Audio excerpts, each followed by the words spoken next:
안녕하세요. 책데이트 시간입니다. 이번에 소개해드릴 책은 나이와 행복을 함께 초대하라라는 책입니다.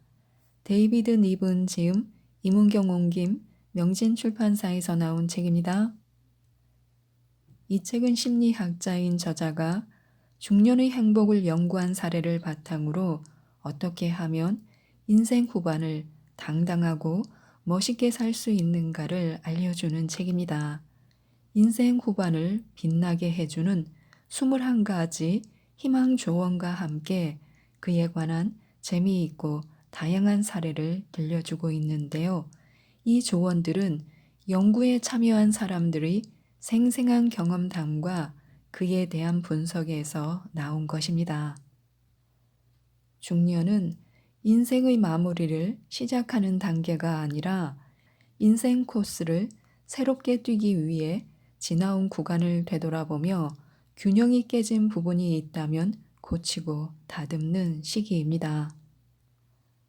젊은 시절부터 꿈으로 간직했던 일을 드디어 새로 시작한 사람, 지난날의 잘못을 깨닫고 진심으로 배우자에게 용서를 구한 사람, 직장에서 퇴출된 위기를 자신이 좋아하는 분야의 창업으로 돌파한 사람 등 드디어 자신만의 멋진 인생을 찾은 사람들 이야기를 통해 새로운 에너지와 함께 자존감을 일으켜 세울 수 있습니다. 새로운 돌파구를 찾은 셈인데요. 인생 후반을 긍정적으로 멋지게 변화시키기 위해 몇 가지만 살펴보겠습니다. 중년의 눈으로 보는 인생의 가치는 다릅니다. 우리 스스로 가치를 정의하는 것입니다.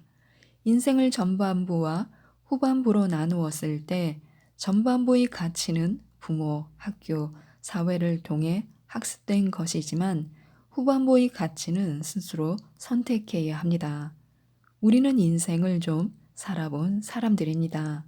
그래서 이제는 정말 중요한 것이 무엇인지 알고 있습니다. 단지 그것을 밖으로 꺼낼 용기가 없을 뿐입니다.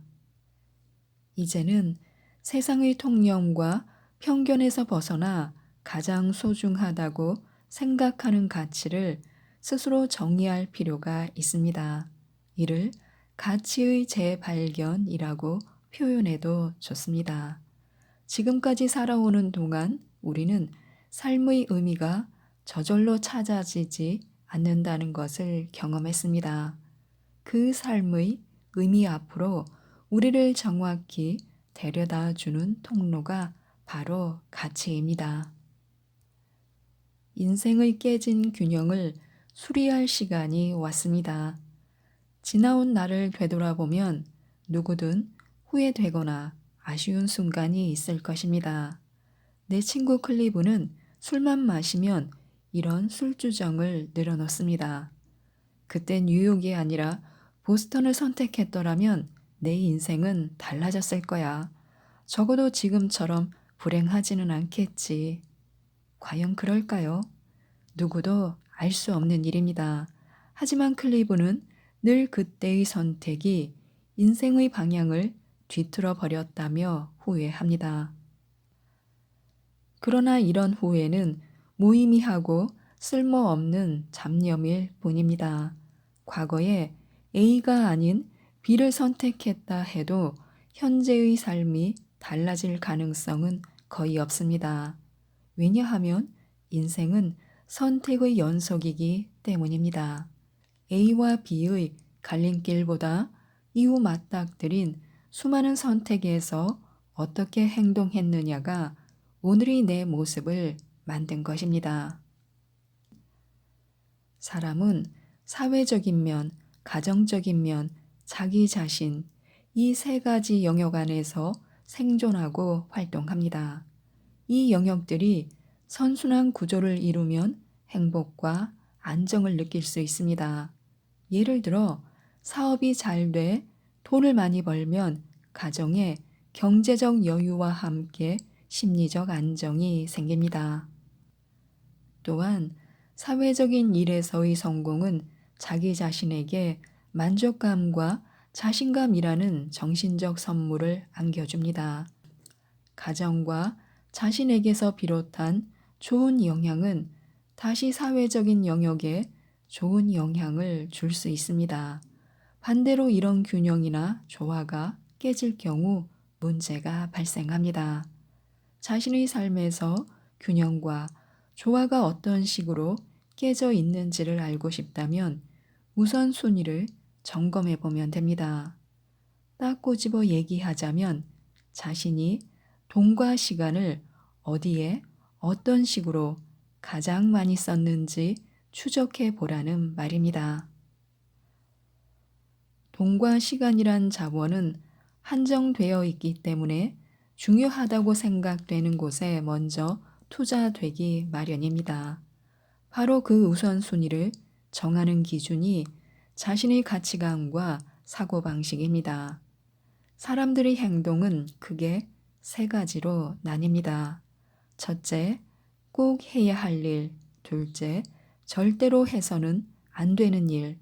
셋째는 해도 그만, 안 해도 그만인 일입니다.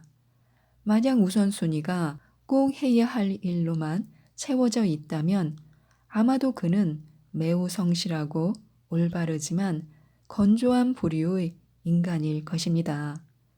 이렇게 하나의 내용으로만 우선순위가 채워져 있는 것도 균형과 조화 면에서는 바람직하지 못합니다. 꼭 해야 할 것과 해도 그만, 안 해도 그만인 것들이 적절한 비율을 이룰 때가 가장 이상적입니다. 인생에서 후회를 남기는 경우는 해야 할 일을 안 했을 때, 해서는 안 되는 일을 했을 때, 해도 그만, 안 해도 그만인 일을 해야 할 일보다 우선시 했을 때입니다. 그 결과 균형이 깨져 버립니다. 인생은 지나온 시간만큼의 피로감을 동반합니다. 그 피로감의 핵심은 균형이 깨지는 데서 비롯됩니다. 물론 균형이 깨진다고 해서 당장 몰락하진 않습니다. 그러나 긴 시간을 통해 서서히 인생을 잠식해 들어가며 때로는 이것이 더 무서운 결과를 가져옵니다. 기준을 바꿨더니 행복이 왔습니다. 어느 날 문득 막다른 길에 다다랐다는 불안한 느낌이 들 때가 있습니다. 몹시 당황스러워 주위를 두리번거리게 되는 그런 때 말입니다. 어디까지든 계속 이어져 있을 거라 믿고 열심히 달려왔는데 뒤로 돌아갈 수도 없고 앞으로 나갈 수도 없습니다. 어떤 결정도 하지 못하고 제자리 걸음만 계속하게 됩니다. 그런데 이 시기를 나쁘게만 볼 수는 없습니다. 왜냐하면 이건 자신이 달려야 할 새로운 길이 펼쳐져 있다는 뜻이기 때문입니다. 다만 우리는 그 새로운 길로 들어서는 입구가 어디에 있는지를 못 찾고 있을 뿐입니다. 그 입구를 찾기 위해선 지금까지와는 다른 지도가 필요합니다. 지금까지 자신을 안내해 준 지도에는 여기까지의 길만 있을 뿐 새로운 길은 없습니다. 다른 지도를 펼쳐야 새로운 길이 보이는 법입니다. 다른 지도를 본다는 건 지금까지와는 다른 기준을 세운다는 뜻입니다. 지금까지 자신은 무언가를 기준으로 노력해 왔을 것입니다. 막다른 길에 도착했다는 사실은 그 기준으로는 더 이상 앞으로 나아갈 수 없다는 뜻입니다. 그래서 새로운 기준이 필요합니다. 그것을 찾으면 새로운 길은 자연스럽게 보입니다. 우리가 막막하다고 느끼는 건 과거의 기준으로 과거의 길을 연장하는 데만 골몰해 있기 때문입니다. 변화는 소중함을 느끼는 순간부터 시작됩니다. 일이 잘 풀리지 않을 때, 앞으로 나가지 않는다는 느낌이 들 때, 내가 원하지 않는 결과가 자꾸만 나타날 때 사람들은 변화를 원합니다. 그렇지만 생활의 안정을 깨트리거나 인생을 뒤흔드는 근본적인 변혁을 원하는 것은 아닙니다. 하루하루가 그날이 그날 같은 단조로운 생활에 뭔가 활기를 줄 정도의 가벼운 변화를 원합니다. 그래서 헤어스타일이나 옷차림을 바꾸기도 하고 낯선 곳으로 여행을 떠나기도 합니다. 하지만 이것은 변화라고 말하기 힘듭니다. 굳이 이름을 붙이자면 기분 전환 정도라고 할 수 있습니다. 의미 있고 반드시 필요한 변화란 우리 내부에 정체되고 굳어진 것들을 깨뜨려서 새로운 순환 구조를 만드는 것입니다. 모든 창문을 활짝 열어 신선한 바깥 공기가 몰아쳐 들어오게 함으로써 가라앉아 있던 집안의 공기를 바꿔주는 것과 같습니다.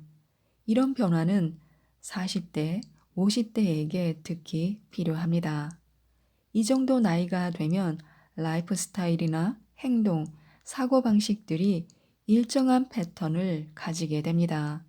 그 패턴들은 일상을 익숙하고 안정적으로 유지할 수 있게 해주지만 시간이 지나 굳어질수록 새로운 시도나 발전을 가로막는 장애물이 됩니다.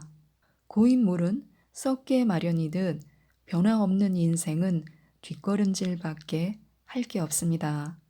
그런 위험이 가장 두드러지는 때가 바로 40대, 50대입니다. 왜냐하면 몇십 년 지속해 왔던 패턴이라는 장애물이 어지간한 파괴력으로는 꿈쩍도 하지 않을 만큼 단단해져 있을 시기이기 때문입니다. 그러므로 변화만이 살 길이라는 절박함을 가지고 노력해야 합니다. 특히 머리보다는 몸을 움직여야 합니다. 인간의 모든 생각과 마음가짐은 행동으로 구체화되기 때문에 변화 또한 행동을 통해서만 가능합니다. 사람들이 이건 좀 고쳐야지, 저건 좀 안 해야지 하면서도 습관적으로 되풀이하는 것도 머릿속만 바쁘기 때문입니다. 살다 보면 머리와 손발의 거리는 점점 멀어집니다. 사람들이 생각한 바를 제깍제깍 행동에 옮겨왔다면 아마도 인류는 지금보다 훨씬 풍요로운 모습으로 살고 있을 것입니다. 뭔가 변화하고 싶다면 자신에게 만만해 보이는 것부터 시작해 보시기 바랍니다. 그것이 무엇이든 머리보다는 몸을 쓰는 것이 좋습니다. 또한 재미있고 흥미있는 것을 택해야 합니다. 그런 일을 할 때는 피로감이나 거부감을 덜 느끼게 되므로 의무감 때문에 움직일 때보다 무엇이든 지속적으로 할 수 있습니다. 사람들이 운동을 시작하는 이유는 건강을 지키기 위해서뿐만이 아니라 생활의 변화를 원하기 때문일 것입니다. 리타는 그 방법으로 자전거를 선택했습니다. 며칠 전에 55번째 생일을 맞은 리타는 시내에 헤어숍을 운영하고 있습니다. 30년 경력의 베테랑이어서 오래된 단골 손님이 많습니다. 잡지나 방송에도 여러 번 소개될 정도로 소문이 나 있어서 꽤 잘 되는 편입니다. 게다가 두 아들은 전도 유망한 변호사로 벤처 사업가로 다들 잘 나가고 있습니다. 안정적인 사업체에다 자식 농사까지 성공한 리타를 주변 사람들은 몹시 부러워합니다. 하지만 정작 리타 자신은 별로 행복하지 않습니다. 어느 날 문득 내 삶에서 아주 중요한 무언가가 빠져 있다는 생각이 들었어요. 특별한 문제가 없는데도 말이에요. 인생이란 게 이렇게 아등바등 살다가 끝나는 거구나 하는 생각이 들더군요. 그 생각이 한번 머릿속에 자리를 잡으니까 모든 게 무의미해지고 자꾸 허전함이 밀려오더라고요. 친구한테 이런 말을 했더니 갱년기 우울증이라면서 누구나 그런 증상이 있다고 대수롭지 않게 말하더군요. 어쩌면 그럴지도 모르죠. 하지만 그대로 있으면 안 되겠다는 생각이 들었어요. 그런 마음을 그냥 두면 위험한 쪽으로 커지기 마련이잖아요. 그래서 리타는 허무한 마음을 털어버리기 위해 이것저것 많은 시도를 해보았습니다. 점잖은 정장 스타일만 고집하던 옷차림도 확 바꾸고 매니큐어 색깔도 파격적으로 바꿔봤습니다. 부지런히 사람들을 만나고 파티에도 자주 참석했습니다. 혼자 살기엔 너무 넓은 집 때문에 그런가 싶어서 작은 아파트로 이사도 했습니다. 하지만 그렇게 바쁘게 움직여봐도 가슴에 자리 잡은 구멍은 메워지지 않았습니다. 그러던 어느 날 출근하려고 현관을 나서는데 아들이 타던 자전거가 눈에 들어왔습니다. 문득 자전거로 출근을 해보는 것도 괜찮겠다는 생각이 들었습니다. 차로 20분 정도니까 자전거로 가도 별 부담이 없겠지 하고 리타는 얼른 편한 옷으로 갈아입고 자전거를 끌고 나섰습니다. 그렇게 가벼운 마음으로 시작된 출근길은 완전히 고생길이 되었습니다. 차로 20분이니 넉넉 잡고 1시간이면 될 거라 생각했는데 웬걸 2시간도 넘게 걸렸습니다. 자전거 도로와 차도가 다르다는 걸 몰랐던 리타는 넓은 도로에서 엉거주춤 서 있다가 성질 급한 운전자들의 경적 세례를 받기도 했습니다. 상당히 오랫동안 그런 육체적인 수고를 해본 적이 없었던 리타는 헤어숍에 도착했을 때쯤 이미 녹초가 되고 말았습니다. 한 번도 연락 없이 늦은 적이 없던 리타였기에 직원들은 온통 걱정이 되어 서성이고 있었습니다. 그런데 숨을 좀 돌린 리타는 뭐가 그렇게 우스운지 쉼없이 깔깔대며 고생담을 늘어놓았습니다.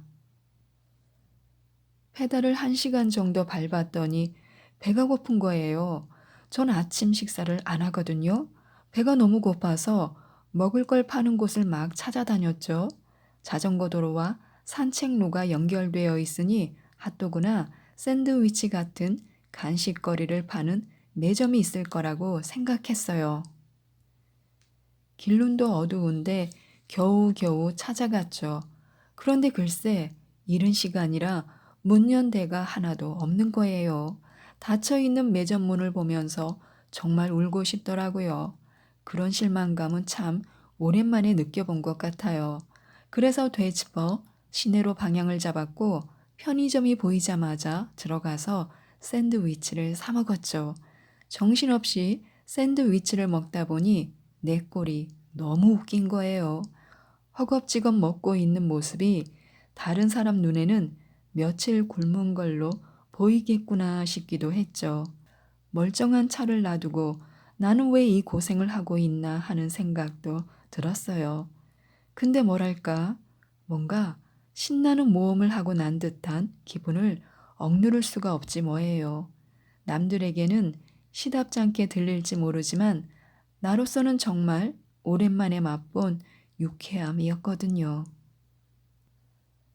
그날부터 리타는 자전거로 출퇴근하기 시작했습니다. 배고플 때를 대비해서 가방에는 항상 간식거리와 물을 갖고 다녔습니다. 옷도 자전거를 타기에 편한 트레이닝복이나 면바지를 입고 헤어숍에 가서 정장으로 갈아입었습니다. 얼마 안 가 리타에게 새로운 취미가 하나 더 생겼습니다. 은행나무와 온갖 들꽃들이 이어진 자전거 도로를 달리면서 그녀는 계절의 변화를 온몸으로 느낄 수 있었습니다. 시간의 흐름에 따라 변해가는 은행잎의 색깔과 각양각색의 이름 모를 들꽃들이 옹기종기 피어 있는 걸 보면서 리타는 그 광경을 사진에 담고 싶다는 생각이 들었습니다. 카메라 렌즈를 통해서 보면 세상은 다르게 보여요. 길가에 피어 있는 흔한 들꽃도 렌즈를 통해서 보면 생명력이 느껴지지요. 태풍이 우악스럽게 휩쓸고 간 자리에서 줄기를 꼿꼿이 펴고 햇빛 아래 당당하게 서 있는 모습을 보면 나도 모르게 고맙다는 말이 나와요. 살아있다는 게 얼마나 소중하고 아름다운지를 매 순간 깨닫고 있어요. 현자들이 말하길 진리는 우리 가까이에 있다고 했습니다. 우리가 그것을 보고 듣고 관심을 기울이려고 하지 않기 때문에 못 느끼는 것뿐입니다. 살아서 움직이고 있다는 것에 감사함을 느끼는 순간 우리 삶의 변화가 시작됩니다. 그런데 이 단순한 진리는 머리로 이해하는 것이 아니라 몸으로 체험해야만 마법을 발휘합니다. 중년에는 신발 한 켤레가 더 필요합니다.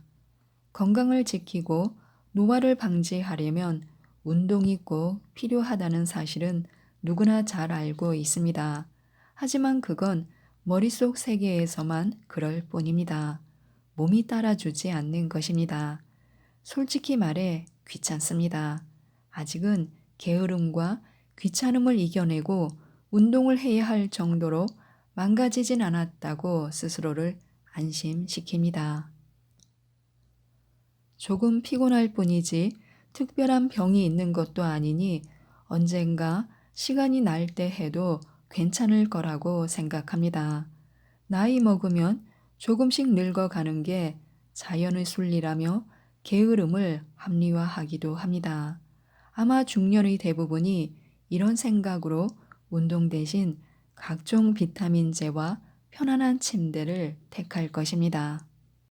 이렇게 운동 대신 침대나 소파를 택하던 엉덩이 무거운 중년이 독하게 운동을 시작하는 계기가 하나 있습니다.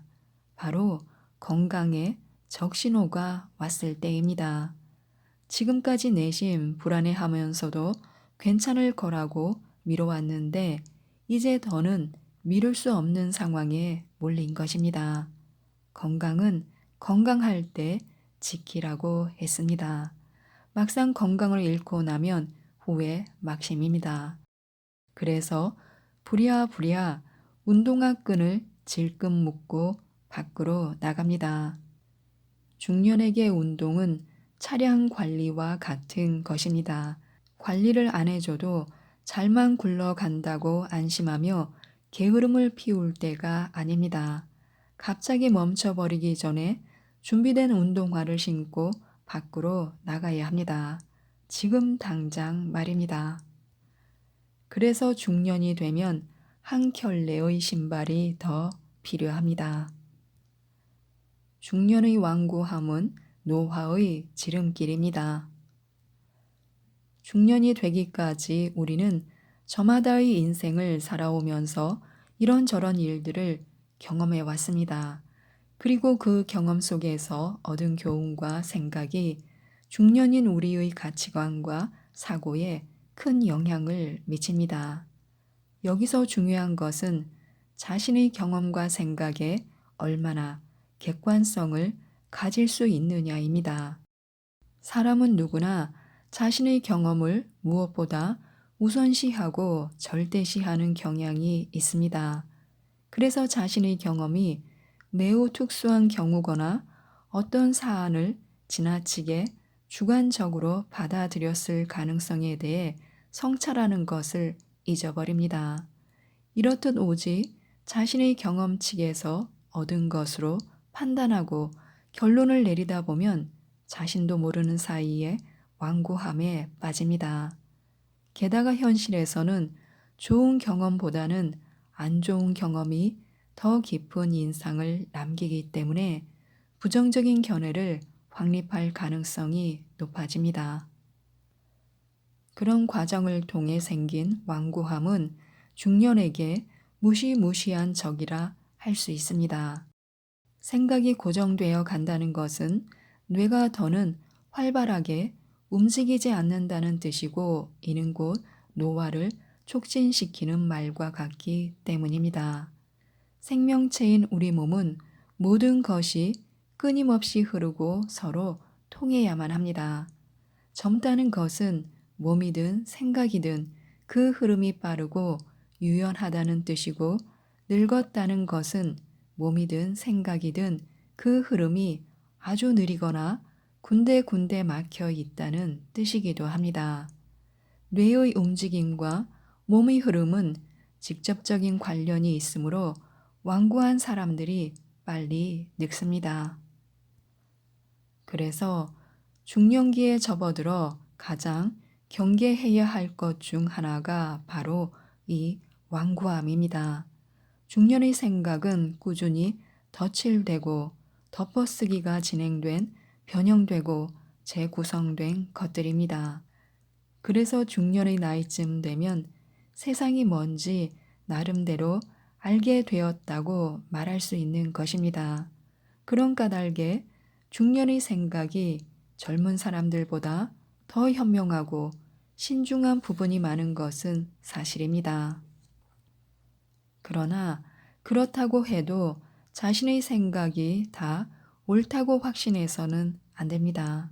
이것은 팔랑귀처럼 이리저리 흔들리는 게 좋다는 뜻이 아닙니다. 주관도 없이 휘둘리는 것도 큰 문제일 수 있지만, 자신의 생각 상자 안에 들어가 절대로 나오지 않으려고 하는 태도도 문제라는 것입니다. 중년기에 빠지기 쉬운 완고함의 늪을 피하기 위해선 자신의 생각이 틀릴 수도 있다는 전제를 항상 인정해야 합니다. 그게 가장 정확하고 올바른 처방입니다. 지금까지 이 책에 대해서 말씀드렸는데요. 준비하지 않고 맞이한 중년은 종종 우울함과 불안을 가져옵니다. 지금 뭔가 답답함을 느끼고 계시다면 이 책의 조언을 바탕으로 각자의 인생 전반기를 점검하고 균형을 찾는다면 인생 후반은 분명 다를 것입니다. 나 자신에게 집중하기 위해 이 책 나이와 행복을 함께 초대하라를 꼭 한번 읽어보시고 에너지와 자존감을 얻으셔서 인생 후반을 긍정적으로 가꾸어 가셨으면 좋겠습니다. 이상 책데이트였습니다. 감사합니다.